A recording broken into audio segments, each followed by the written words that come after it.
Hello students, today we are going to study regarding diphtheria and whooping cough. So I hope you all remember under which topic we are studying this. We are following the unit Epidemiology and Management of Communicable Diseases. In that we are studying the respiratory infections. So diphtheria and whooping cough is also coming under respiratory infection. So let us see what is diphtheria. Diphtheria is a potential deadly contagious disease that usually involves the nose, throat and air passages. So since it is coming under respiratory infection, of course you can very well understand that it affects the respiratory system. So here it is very clearly given that it mainly affects the nose, throat and even the air passages also. Very rarely it even affects the skin also. The most predominant feature is the development of a grayish membrane over the nostril and the upper part of the throat. So in this infection, diphtheria, actually there will be a pseudo membrane which is formed.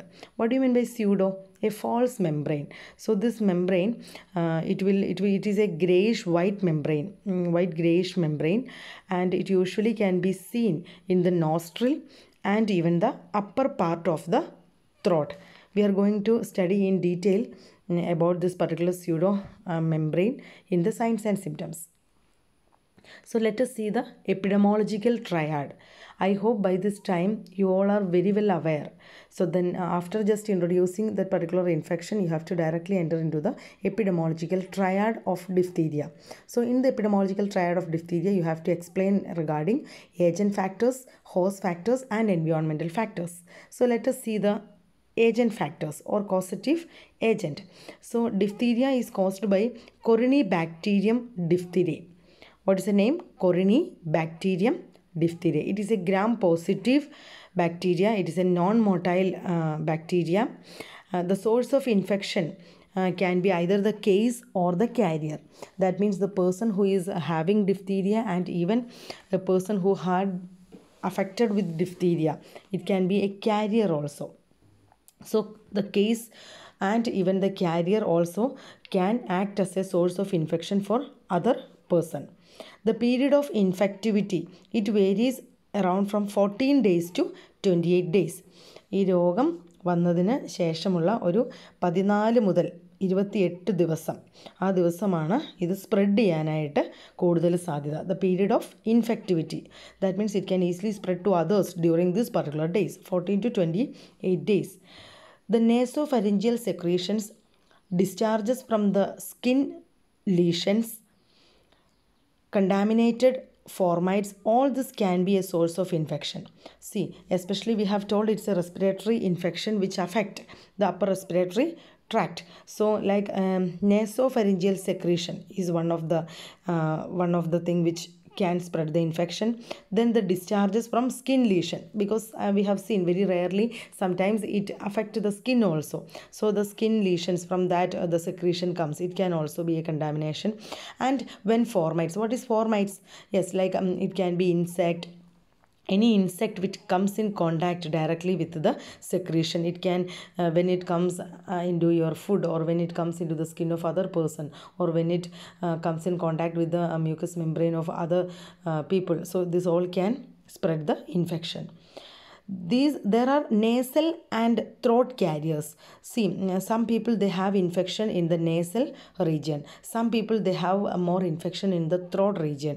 So it tells that the nasal carriers, those who are having a nasal infection, they are very dangerous, because they spread the infection very frequently into the environment, because once they sneeze, very easily it can spread to the environment. So nasal carriers are more dangerous than throat carriers.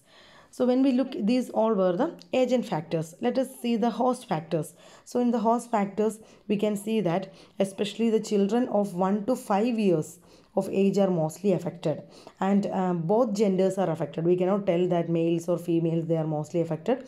Both genders are equally affected. Then the infant born to like immune mothers are very rarely immune during the first week of their life. That means even though if the mother has immunity against this also, the infant has the chance to get a infection.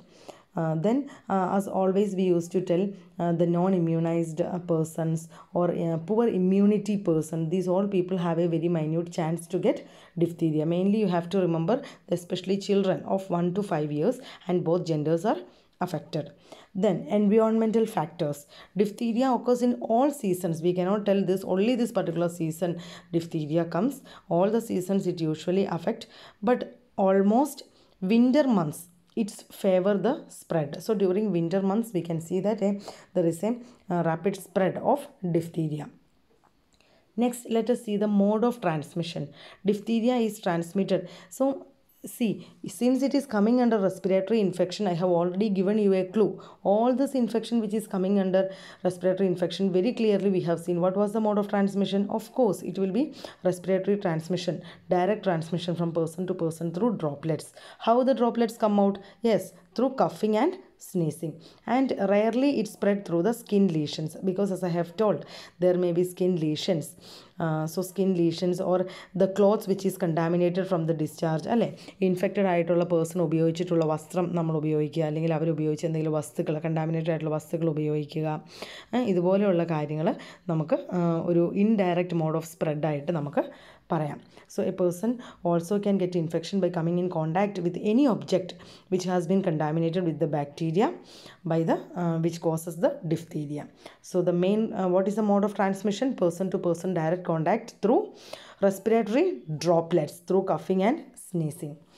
Then about the pseudomembrane, as I have told, there will be a pseudomembrane which we can see in the case of diphtheria, which is formed over the nasal tissues. It can be over the nasal tissues, and it will be there on the tonsils, voice box, throat area, all this area we can see a pseudomembrane. This pseudomembrane is formed from the toxin produced by the bacteria. ഈ bacteria ഉണ്ടാക്കുന്ന ഒരു toxin, ഒരു dangerous ആയിട്ടുള്ള ഒരു ടോക്സിനാണ് ഈ pseudo മെംബ്രെയിനായിട്ട് പറ്റിപ്പിടിച്ച് നമ്മുടെ ഈ ടിഷ്യൂവിലെല്ലാം ഇരിക്കുന്നത്. So this pseudomembrane will interfere the breathing. അത് ഈ pseudomembrane കാരണമാണ് നമുക്ക് ബ്രീത്തിങ് ഡിഫിക്കൽറ്റി അനുഭവപ്പെടുന്നത്. So sometimes this toxin is even dangerous because it may cause danger even to heart, kidney and nerve also. So sometimes we can see such type of complication also in this case. Then the portal of entry. Respiratory roots are the portal of entry. The other ഞാൻ പറഞ്ഞു, അടുത്ത് നിന്ന് നമ്മൾ ചുമയ്ക്കുകയോ തുമ്മുകയോ ഒക്കെ ചെയ്യുമ്പോൾ ആ വഴിയാണ് നമ്മൾ ബാക്ടീരിയ പുറത്തോട്ട് വരുന്നത്. അത് മറ്റുള്ളവരുടെ ഉള്ളിലോട്ട് എൻറ്റർ ചെയ്യുന്നത്. Portal of entry is also through respiratory routes. In some cases there are non respiratory route also, like due to skin cuts, അല്ലേ, ഓപ്പൺ വൂണ്ട് ഉണ്ടായിരുന്നു, അല്ലെങ്കിൽ ഒരു അൾസർ ഉണ്ടായിരുന്നു, അല്ലെങ്കിൽ നമ്മുടെ സ്കിന്നിൽ എവിടെയെങ്കിലും മുറിഞ്ഞിട്ടുണ്ടായിരുന്നു, ആ ഏരിയയിലോട്ട് ഡയറക്റ്റായിട്ട് ഈ ബാക്ടീരിയ വന്ന് കോണ്ടാക്റ്റ് ആയാലും നമുക്ക് പോർട്ടൽ ഓഫ് എൻട്രി ആയിട്ട് തന്നെ ആക്ട് ചെയ്യുന്നതാണ്. Then regarding the incubation period, around 2 to 6 days. Remember it is just days. 2 to 6 days is the incubation period. ഈ കാര്യങ്ങളാണ് നിങ്ങൾ ഓർത്ത് ഹൈലൈറ്റ് ചെയ്ത് എഴുതി വെക്കേണ്ടത് കേട്ടോ. 2 to 6 days is the incubation period. Then signs and symptoms. So the signs and symptoms, it depends upon the location of the infection. So we have already told different area it affects. So let us see which are the different types of diphtheria. So one is pharyngotonsillar diphtheria. Second is laryngotracheal diphtheria, nasal diphtheria and cutaneous diphtheria. From the word itself, it is very clear that which particular part that particular diphtheria is affected with. So first one is pharyngotonsillar diphtheria. So in this particular case, the signs and symptoms are sore throat. There will be sore throat, അല്ലേ, ഒരു നമ്മൾ പറയില്ലേ തൊണ്ടയൊക്കെ പിടിക്കുന്നത് പോലെ ഒരു കാറിയ തൊണ്ട. So sore throat can be there. Then difficulty in swallowing. The person may experience difficulty in swallowing. Then there will be a low grade fever, and as I have told, the pseudomembrane will be there around the pharynx and the tonsil, because it is pharyngotonsillar. So pharynx and tonsil is affected here. So in the early stages there will be a whitish membrane and later, so ഈ early സ്റ്റേജിൽ ഒരു whitish membrane ആയിട്ട് വരും. ആ സമയത്ത് നമുക്ക് പയ്യെ പയ്യെ ഇത് നമുക്ക് തൂത്ത് മാറ്റാവുന്നതാണ് മെഡിസിനൊക്കെ ഉപയോഗിച്ച്. ബട്ട് ഇൻ ലേറ്റർ കേസസ് കുറച്ച് ദിവസം കൂടി കഴിഞ്ഞ് കഴിയുമ്പോൾ what will happen, this whitish membrane will turn into bluish then grey and black, blue grey black ലെവലുകളിലോട്ട് ഇത് കളർ ചേഞ്ച് ആവും. That means during that time it is very much adherent towards the സ്കിന്നിൽ വല്ലാതെ പറ്റി പിടിച്ചായിരിക്കും ഇരിക്കുന്നത്, ഫാരിങ്സിലും ടോൺസിലും ഒക്കെ. So if any attempt to remove that it will cause bleeding. നമുക്കത് റിമൂവ് ചെയ്യാനായിട്ട് പറ്റത്തില്ല. I hope you all remember, maybe you have experienced sometimes when you go for throat pain, അല്ലേ, നമുക്ക് ടോൺസിലൈറ്റിസ് ഒക്കെ വരുമ്പോൾ നമ്മൾ പോകുമ്പോൾ sometimes they used to paint the medicine in the throat area. So same like here, in the later cases if they try to remove that particular pseudomembrane, it will cause bleeding in the later stages. So the mucosal erythema, we can see even mucosal erythema surrounding the membrane. Mucosal erythema എന്ന് പറഞ്ഞാൽ നല്ല red കളറിൽ, വല്ലാതെ red കളറിലായിരിക്കും ആ സമയത്ത് അവിടെയുള്ള membrane ഒക്കെ ഇരിക്കുന്നത്, ഫാരിങ്സിലും ടോൺസിൽസിലും. There will be marked edema of submandibular region. ഏതാണ് മാൻഡിബിൾ എന്ന് പറയുന്നത്? മാൻഡിബിൾ ബോൺ നിങ്ങൾക്ക് എല്ലാവർക്കും അറിയാമെന്ന് ഞാൻ വിശ്വസിക്കുന്നു, അല്ലേ, നമ്മുടെ താടയല്ലേ. അപ്പോൾ സബ് മാൻഡിബുലാർ ഏരിയ നമ്മുടെ താടയുടെ താഴെയായിട്ടുള്ള ഭാഗത്തും and in the anterior portion of the neck, അല്ലേ, നമ്മുടെ കഴുത്തിൻ്റെ മുൻഭാഗത്തും, അതായത് നമ്മുടെ ഏകദേശം ഒരു നെക്കിൻ്റെ ഫ്രണ്ട് ഭാഗം, അല്ലേ, താടയിലിന് താഴോട്ടും നെക്കിൻ്റെ ഫ്രണ്ട് ഭാഗത്തുമായിട്ട് നല്ല സ്വെല്ലിങ് അല്ലെങ്കിൽ എഡിമ നമുക്ക് കാണാനായിട്ട് സാധിക്കും. എലോങ് വിത്ത് ലിംഫ് അഡിനോപ്പതി, അല്ലേ. So when we palpate we can see lymph nodes, enlarged lymph nodes. നമ്മൾ പാൽപേറ്റ് ചെയ്യുമ്പം ലിംഫ് നോട്ട്സ് ഒക്കെ എൻലാർജ് ചെയ്ത് നിൽക്കുന്നതായിട്ട് കാണാൻ പറ്റും. So it will give a bull neck appearance, അല്ലേ. ഒരു കാളയുടെയൊക്കെ കഴുത്ത് നിങ്ങൾ കണ്ടിട്ടില്ലേ, അവിടെ ഒരു മുഴ പോലെ കാണാം നമുക്ക്, അല്ലേ. സോ ഒരു ബുൾ നെക്ക് അപ്പിയറൻസ് സൃഷ്ടിക്കുന്നു. Which one? So in case of pharyngotonsillar diphtheria we can see the bull neck appearance. This indicates high level of exotoxin in the blood. So that means the bacteria is in the peak level. It produces so much of toxins. In that particular case only the person will have a bull neck appearance. It will cause the obstruction of the airway, which may result in respiratory problems, even sometimes death, because it affects in children. So can you imagine a child with 1 year or a very less year, if they have this particular thing, it will obstruct their small airways and it will result in respiratory problems, and even death can happen if we have not treated or if they are not getting medical attention at the right time. The second one is laryngotracheal diphtheria. What do you mean by laryngotracheal? So it is very clear. The larynx and the trachea is affected. So here the signs and symptoms are harshness of the voice. The voice will be changing and there will be very harshness. അല്ലേ, ശബ്ദത്തിന് നല്ല ഒരു ഗാംഭീര്യം ഉള്ള ഒരു പരിവരുത്ത ശബ്ദമായിരിക്കും. Then there will be croupy cough. Croupy cough എന്ന് പറഞ്ഞാൽ എന്താണ്? Barking cough, അല്ലേ. എന്ന് വെച്ചാൽ ചുമക്കുന്നതെന്ന് പറയില്ല, നമ്മൾ കുരയ്ക്കുവാണോ എന്ന് ചോദിക്കും, അല്ലേ, പട്ടിയൊക്കെ കുരയ്ക്കുന്നത് പോലെ അത്രയും ഭയങ്കര പീക്ക് സൗണ്ടിൽ ഹാർഷായിട്ടായിരിക്കും അവരുടെ ചുമ. In case of laryngotracheal diphtheria. Then what is nasal diphtheria? It is a real public health problem. Why? Because in nasal diphtheria, as I have told, nasal diphtheria ആണ് ഏറ്റവും കൂടുതൽ ഡിസീസ് സ്പ്രെഡ് ആകുന്നത് മറ്റുള്ളവരിലോട്ട്. കാരണം അവർ തുമ്മുകയൊക്കെ ചെയ്യുമ്പോൾ ചുമക്കുകയൊക്കെ ചെയ്യുമ്പോൾ വേഗം, അല്ലേ, നോസിൽ നിന്നുമാണ് അത് വേഗം എയറിലോട്ട് കോണ്ടാക്റ്റ് ആകുന്നത്. ബാക്കിയുള്ള ഭാഗങ്ങളൊക്കെ ഇച്ചിരി കൂടി നമ്മുടെ ഉൾഭാഗത്തോട്ടാണ്, അല്ലേ. So nasal diphtheria, it really spread the disease very fastly than the other two. Then next is cutaneous diphtheria, as I have told. In rare cases there will be diphtheria which affect the skin and it appears as a secondary infection. The lesion may be surrounded by edema and covered with a membrane, അല്ലേ. സ്കിന്നിലൊക്കെ ഒരു lesion പോലെ വരും, അതിന് ചെറിയൊരു oedematous, ഒരു ചെറിയ നീര് വെച്ചതുപോലെ ഉണ്ടാവും, അതിൻ്റെ ചുറ്റും സെയിം സ്യൂഡോ മെംബ്രെയിൻ്റെ കവറിങ് ഉണ്ടാവും. So these secretions are also infectious. So these are the 4 types of diphtheria. Now let us see how we can identify the person is having diphtheria ആണോ എന്ന് കണ്ടെത്താനുള്ള ടെസ്റ്റാണ് Schick test. What is that? Schick test. So what is Schick test?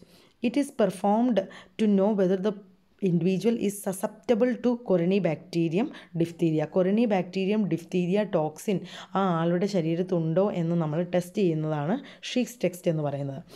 ഈ ടെസ്റ്റിനകത്ത് 0.1 ml of toxin is injected intradermally അല്ലേ, അവരൊരു pseudo മെംബ്രെയിനോ അല്ലെങ്കിൽ ഒരു ടോക്സിൻ സബ്സ്റ്റൻസ് പ്രൊഡ്യൂസ് ചെയ്യുമെന്ന് പറഞ്ഞില്ലേ. സോ ദാറ്റ് ടോക്സിൻ സബ്സ്റ്റൻസ് ഒരു 0.1 ml ഇൻട്രാഡെർമലി നമ്മൾ 4 ആമിൽ അല്ലേ, നമ്മൾ ടെസ്റ്റ് ഡോസ് ഒക്കെ എടുക്കുന്നത് എവിടെയാണ്, 4 ആമിലാണ്. I hope you all know what is 4 arm. നമ്മൾ കൈ നീട്ടി ഒരാളുടെ കയ്യിൽ നിന്ന് സാധനം മേടിക്കുമ്പോൾ അല്ലേ, so that is a 4 arm. നമ്മൾ 4 ആമിലായിട്ട് ടെസ്റ്റ് ഡോസ് കൊടുക്കും. ദ സെയിം ടൈം നെക്സ്റ്റ് ഹാൻഡിൽ എന്ത് ചെയ്യും, same heat inactivated dose is injected in to the skin of the opposite 4 arm. That is a control arm. നമ്മളിപ്പം ഒരു ടെസ്റ്റ് ഡോസ് കൊടുക്കുമ്പം ഒരു കൈ കൺട്രോൾ ആമായിട്ടും ഒരു കയ്യിൽ ടെസ്റ്റ് ഡോസ് അല്ലെങ്കിൽ എക്സ്പെരിമെൻ്റൽ ആമായിട്ടുമാണ് ഉപയോഗിക്കുന്നത്. സോ ദ എക്സ്പെരിമെൻ്റൽ ആം അല്ലെങ്കിൽ നമ്മുടെ 4 ആമിൽ ടെസ്റ്റ് ഡോസ് കൊടുക്കുന്നു, that is test arm. The other one is controlled arm. അപ്പോൾ same ml of lightly live vaccine, that means live toxin is injected in the test arm. മറ്റേ കയ്യിലോ heat inactivated dose അല്ലേ, രോഗം ഉൽപ്പാദിപ്പിക്കാൻ ശേഷിയില്ലാത്ത minute dose of toxin, the same amount is injected in the controlled am. So let us see ഇങ്ങനെ കുത്തിവെച്ച് കഴിയുമ്പോൾ നമ്മൾ എങ്ങനെയാണ് അതിൻ്റെ റെസ്പോൺസ്, അതിൻ്റെ റീഡിങ് എടുക്കുന്നതെന്ന് നോക്കാം. സോ നെഗറ്റീവ് ആണ് എങ്കിൽ എങ്ങനെയായിരിക്കും, നോ റിയാക്ഷൻ ഇൻ ഐദർ ആം, രണ്ട് കയ്യിലും ഒരു റിയാക്ഷനും ഉണ്ടാവില്ല. 0.1 ml ഓഫ് ടോക്സിൻ നമ്മൾ കുത്തിവെച്ചു, മറ്റേ കയ്യിൽ കൺട്രോൾ ആമിൽ ഹീറ്റ് ഇൻആക്ടിവേറ്റഡ് ഡോസും കുത്തിവെച്ചു. So there will not be any change in both arm like blood serum. That means the test is negative, the person is not having the Corynebacterium diphtheria toxin in their body. അല്ലെങ്കിൽ അതിൻ്റെ അർത്ഥം എന്ന് പറയുന്നത് വളരെ minute എമൗണ്ടിലും കുറവാണ്, അതായത് ഒരു 0.03 യൂണിറ്റിനേക്കാളും കുറവായിട്ടുള്ള rare കേസസിലാണ് ഇങ്ങനെ കാണിക്കുക. അതായത് സംടൈംസ് നമ്മൾ കേട്ടിട്ടില്ല ടെസ്റ്റ് നെഗറ്റീവ് ആയിരുന്നു എന്നിട്ട് പിന്നെ ചെയ്തപ്പോൾ ടെസ്റ്റ് പോസിറ്റീവായി. ദാറ്റ് മീൻസ് അന്ന് ടെസ്റ്റ് ചെയ്തപ്പോൾ ഇതിൻ്റെ എമൗണ്ട് കൂടി വരുന്നതേ ഉള്ളൂ, ബോഡിയിൽ വളരെ മൈന്യൂട്ടായിട്ടേ ഉണ്ടായിരുന്നുള്ളൂ. Then what is positive reaction?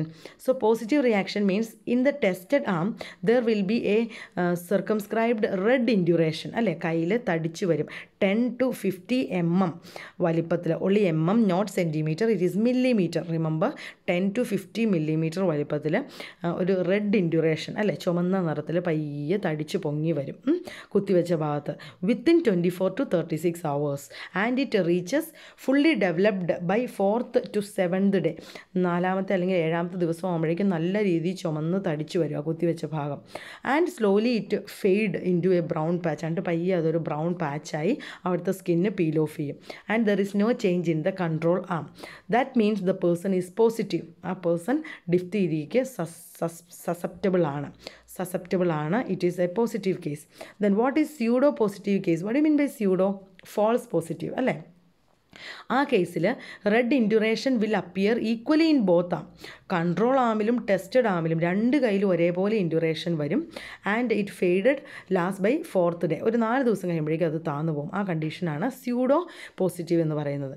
ഇനി കമ്പൈൻഡ് റിയാക്ഷൻ മീൻസ് ചില ആളുകളിൽ the test arm demonstrates a true positive reaction. Test ആമിൽ നമ്മൾ ഈ മേളിൽ പറഞ്ഞതുപോലെ തന്നെ പോസിറ്റീവായിട്ട് വരും. കൺട്രോൾ ആമിലും പയ്യെ ഒരു സ്യൂഡോ പോസിറ്റീവ് അല്ലെ, ഒരു 4 ദിവസം കൊണ്ട് താന്നു പോകുന്ന രീതിയിൽ ഒരു ചുമന്ന ഇത് വരും.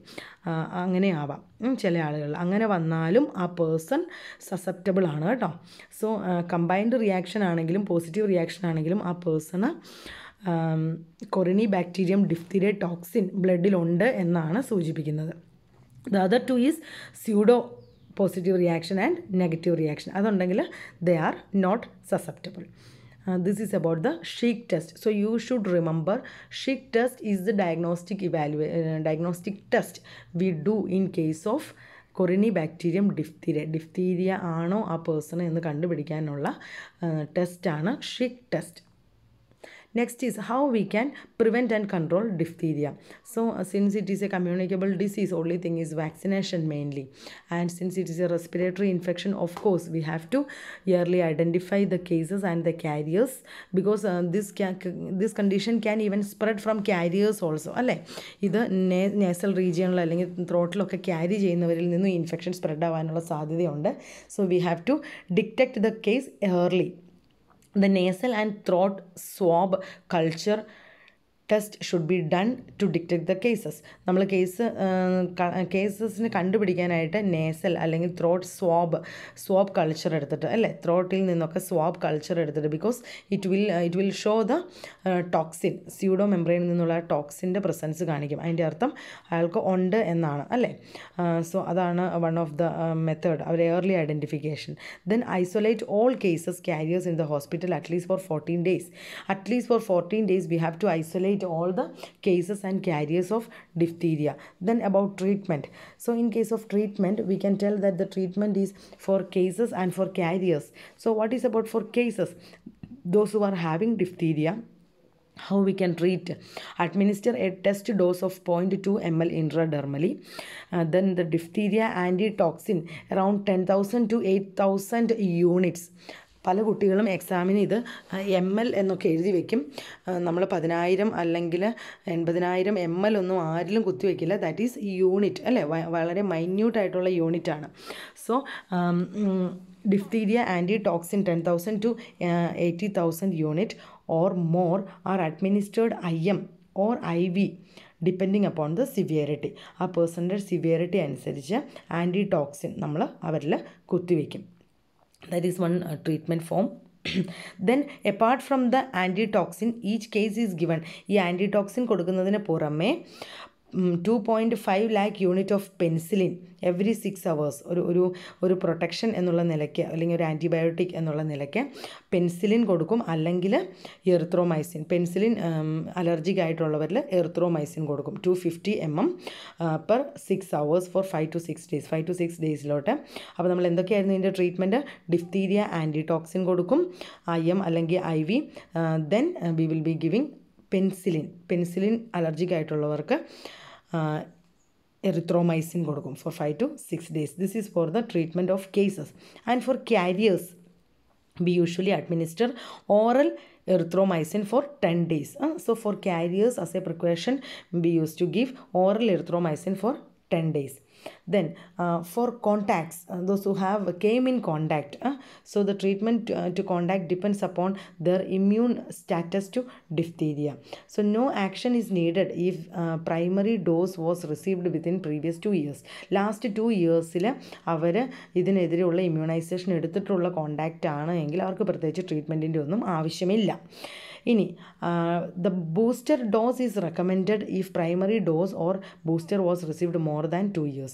2 വർഷത്തിന് മുന്നേ ആണ് ഇവർ ഡിഫ്തീരിയക്കെതിരെയുള്ള വാക്സിൻ എടുത്തിട്ടുള്ളത് എങ്കിൽ അടുത്തിടയ്ക്ക് അവർ കോണ്ടാക്റ്റിലായിട്ടുണ്ട് ഒരു കേസുമായിട്ട്, അങ്ങനെയുള്ള കണ്ടീഷനിൽ ഒരു ബൂസ്റ്റർ ഡോസ് റെക്കമെൻഡ് ചെയ്യുന്നു.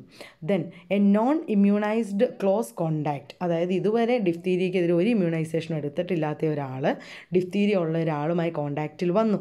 So in that particular case the person has to take penicillin or erythromycin. നമ്മൾ നേരത്തെ പറഞ്ഞതുപോലെ ഒരു പ്രൊഫൈലാക്സിസ് എന്നുള്ള നിലയ്ക്ക് പെൻസിലിൻ അല്ലെങ്കിൽ എറിത്രോമൈസിൻ എടുക്കണം. ദെൻ ഡിഫ്തീരിയ ആൻറ്റിടോക്സിൻ നമ്മൾ പറഞ്ഞിരുന്നു അവിടെ അല്ലേ, 10,000 to 80,000 വരെ നമ്മൾ അവിടെ പറഞ്ഞിരുന്നു.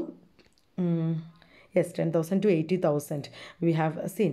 സോ ഇതിൽ പറയുന്നത് കോണ്ടാക്റ്റിൽ വന്ന ആളുകൾ. I hope you can understand what you mean by contact. ഈ കേസസുമായിട്ട് കോണ്ടാക്റ്റിൽ വരുന്നവർ, ഇപ്പോൾ നമ്മൾ COVID-19 കേസസിൽ പറയുന്നില്ല ആരൊക്കെയാണോ കോണ്ടാക്റ്റിൽ വന്നത് അവരൊക്കെ ഐസൊലേഷനിൽ പോകണമെന്ന്. ദ സെയിം വേ ഡിഫ്തീരിയ ഉള്ള ഒരാളുമായി കോണ്ടാക്റ്റിൽ വന്ന ഒരാൾ ഇതുവരെ ഇമ്മ്യൂണൈസേഷൻ ഒന്നും ഡിഫ്തീരിയക്കെതിരെ എടുത്തിട്ടില്ല എങ്കിൽ as a prophylactic measure they have to take penicillin and erythromycin. Along with that diphtheria antitoxin also should be taken. 1,000 to 2,000 unit should be administered. Then at community level, then you just think that in a particular village or in a particular city diphtheria has been spread, കുറേ ആളുകളിൽ diphtheria വന്നു. So we have to take care of the whole community. So as a community level spread വന്നിട്ടുണ്ടെങ്കിൽ what we can do? Active immunization of all infants as per schedule. We have to suddenly immunize all the children with diphtheria vaccine and booster dose every 10 years. So in that particular area, if there is more cases of diphtheria, every 10 years they have to take the booster dose as a community control measure.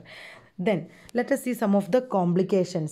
So as I have told, since it is having pseudomembrane, it usually causes respiratory problems. So respiratory failure is one of the complications. ചില ആളുകളിൽ ഒരു barking cough അല്ലെങ്കിൽ ഒരു hoarse voice അല്ലെങ്കിൽ breathing difficulty ഒക്കെ വന്നങ്ങ് പോകും. But ചില കുട്ടികളിൽ it will lead to respiratory failure even because of the airway obstruction which is developed by the diphtheria. The next one is myocarditis. Usually this myocarditis, because I have told, sometimes it can lead to even heart problems. So in this case, usually after 2 weeks it develop and it may lead to chronic heart failures, arrhythmia, sudden death. ഇതിനൊക്കെ കാരണമാകും. So myocarditis is one of the complication. Then we can see neurological complications. So some of the neurological complications like development of palatal palsy or ocular palsy.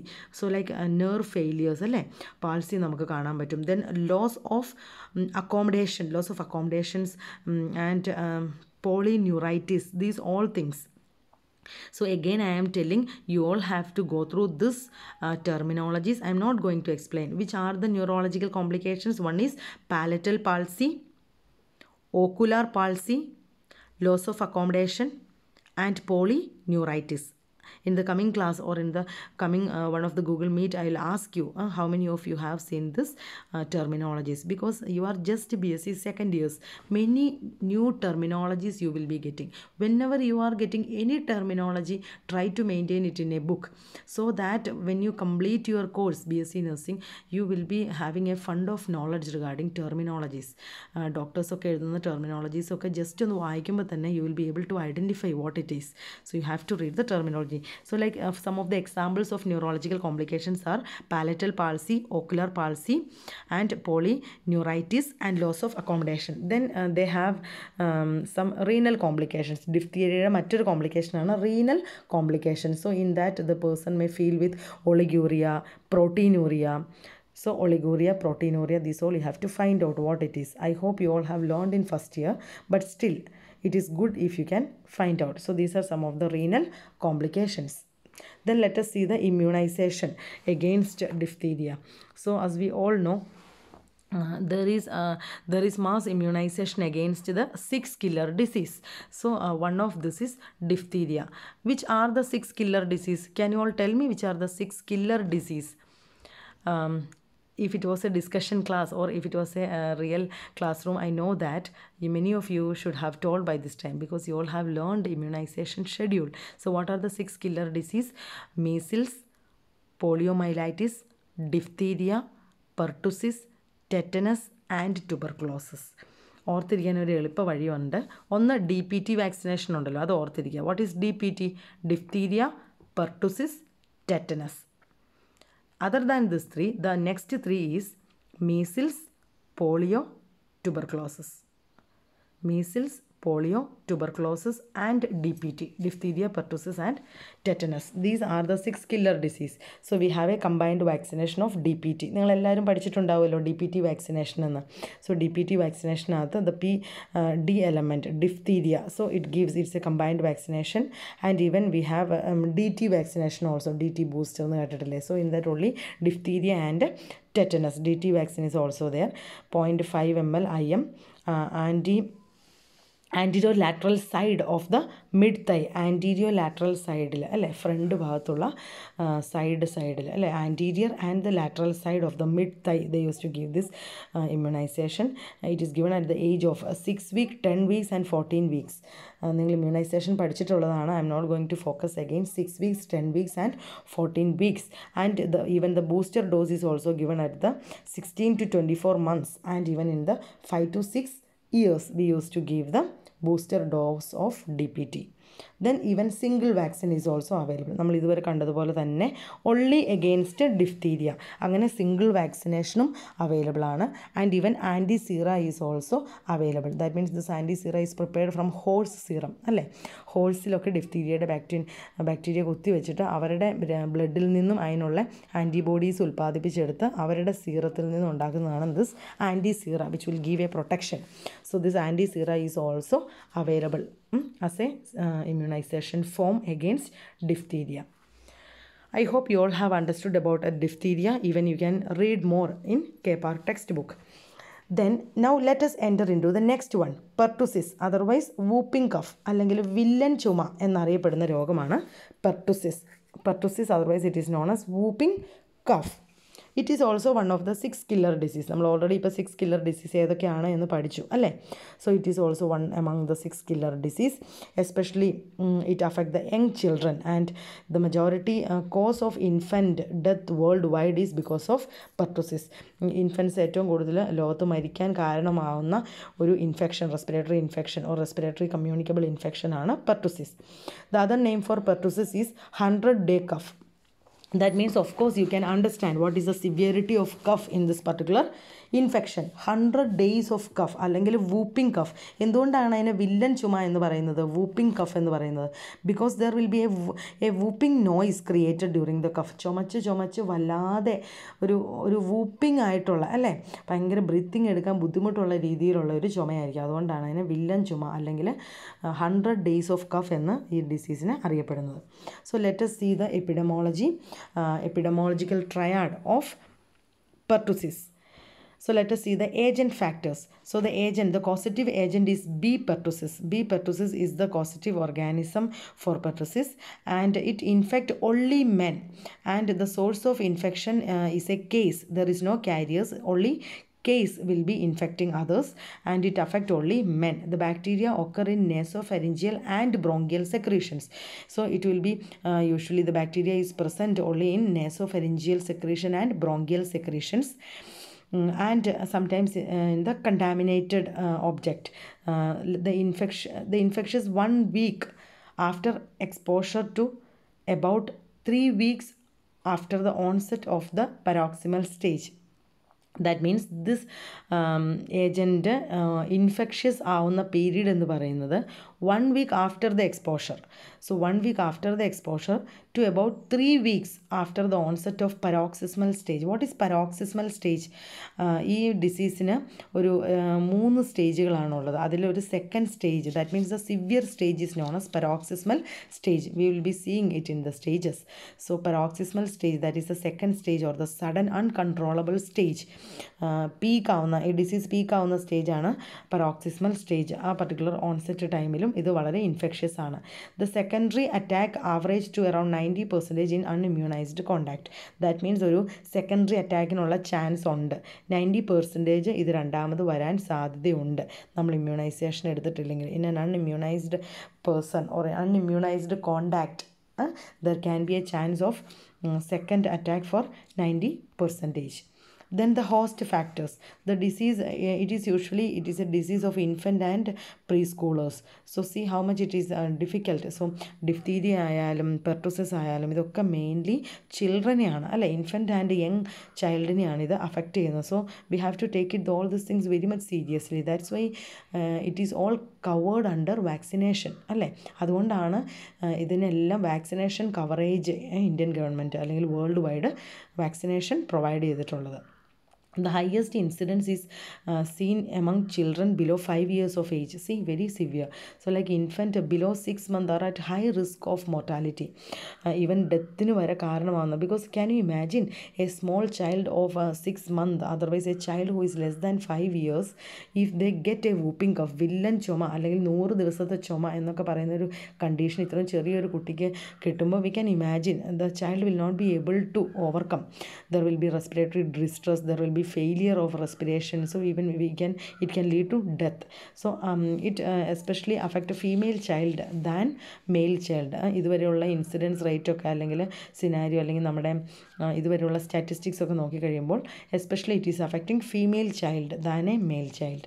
The recovery from infection and immunization provides adequate immunity.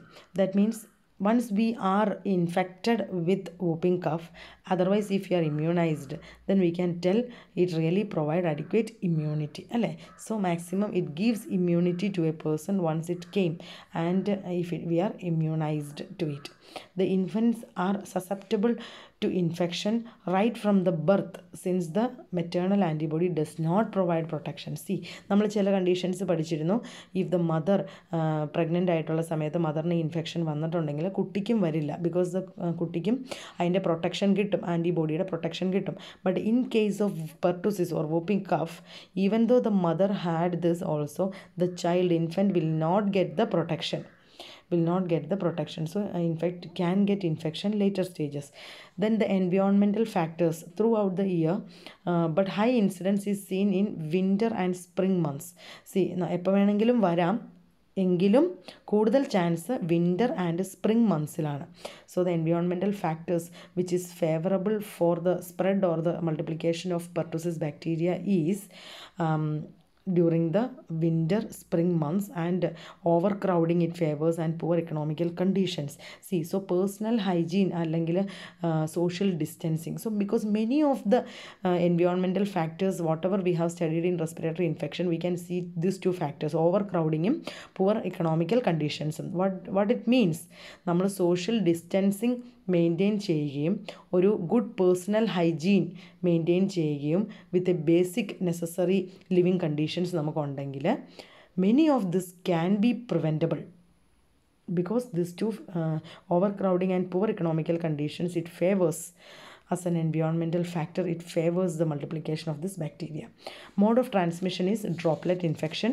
The same thing I'm not going to explain, കാരണം ഇതും ഒരു respiratory ഇൻഫെക്ഷനാണ്. So droplet infection സ്പ്രെഡാണ് direct കോൺടാക്റ്റിലൂടെ through coughing, talking, sneezing.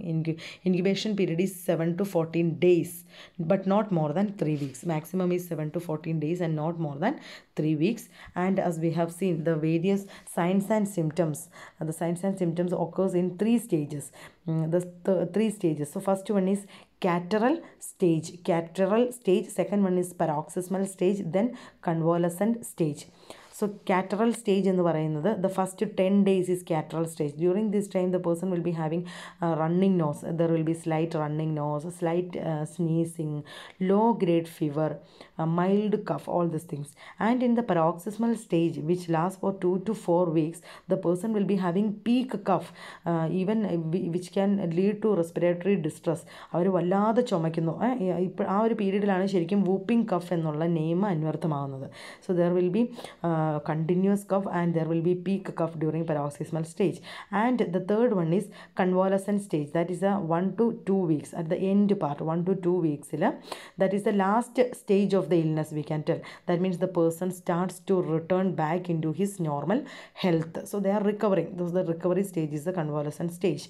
So the illness generally lasts for around 6 to 8 weeks. So totally നമ്മൾ ഇത് നോക്കുകയാണെങ്കിൽ 6 മുതൽ 8 ആഴ്ച വരെ എടുക്കും ഈ പെർട്ടുസിസ് അല്ലെങ്കിൽ വില്ലൻ ചുമ, pertussis otherwise the whooping cough, to recover. 6 to 8 weeksൽ ഇതിൻ്റെ സൈൻസ് ആൻഡ് സിംറ്റം ഉണ്ടാവും.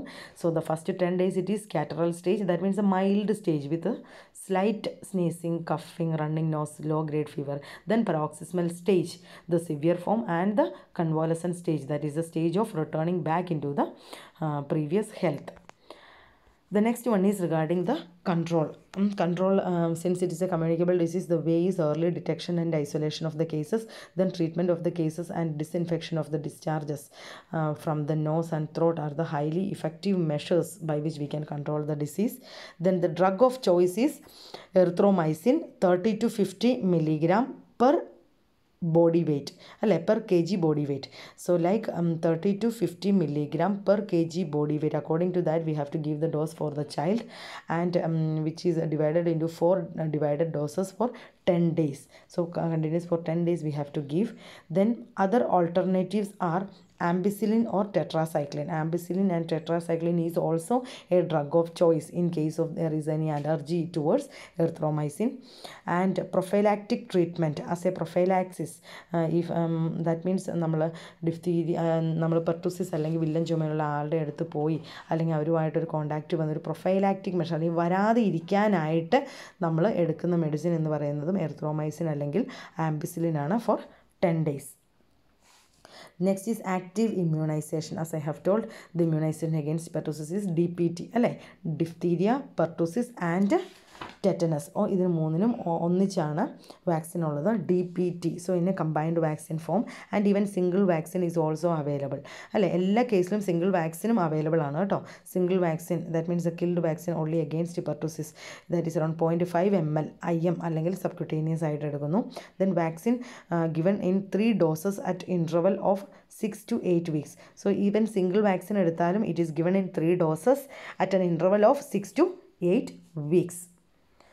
So I hope you all have understood about today's topic. So today we have seen regarding pertussis, that is whooping cough, and diphtheria. These two things, the immunization is the same thing, DPT vaccination. So it is easy to remember for you all. Read the content which I have given. I would tell you it will be better if you can write this in your notebook, because it is very difficult. Those who have opened the KPARK textbook, you may be identifying it is given in very depth form in KPARK. Because KPARK is a textbook which is used by MBBS students for community medicine. The same MSc community students, they use MSc nursing everywhere. So it is a very big textbook, and it is a very good textbook. But making the notes and reading the content of these areas and making the notes, it may take little time for you. But of course you all have to read the textbook. I again repeat, you all have to read the textbook, and the same way whatever things I have given, it will help you to study the things very easily. So try to make it as a short note. Thank you students. Let us see you in the coming class.